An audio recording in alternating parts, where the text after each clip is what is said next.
I think the biggest challenge for students going forward is understanding the new grading system and being able to understand where that puts them nationally and identify their strengths and weaknesses as they're going through the course so that they can be best prepared for their GCSEs. Well, the progression service fits in with what we already do to some extent. The added benefit is that we've got clear assessments that link in with it, so we know ourselves that that data that we're getting is accurate. When the Key Stage 3 students come in, so they come from Year 6 into Year 7, we need to kind of get an idea as to where their skills lie. So the baseline assessments that I saw as part of the service was really, really good in testing a range of different skills and including a range of different questions.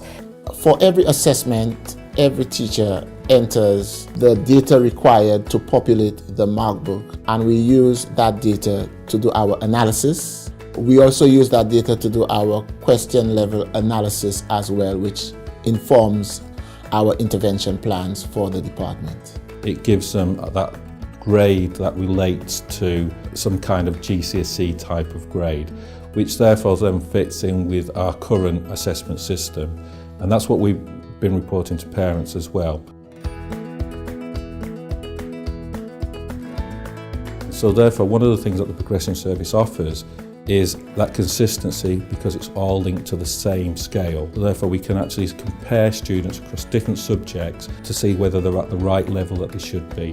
Which would then make us all on the same page, which is ultimately what we want our students to be. We want all of our students to know exactly where they are. We've actually got a better understanding about where we are as a school, where the students are, where we need them to move to be able to get the best outcomes. So when we attended the training for the progression service, what I was really impressed with was the fact that we had all of the skills that we use currently in history at the moment, and they were all broken down. It gave the participants, especially me, an opportunity to engage with the service in a practical and meaningful way. As a result of the training that was provided a few months back, we are looking at going to the 5-year scheme of work. I think the biggest benefit to my students is actually giving them an opportunity to reflect on their learning, to prove to us that they have actually made progress, and it actually allows us, in cases where progress was not made, to put interventions in place to address their learning needs.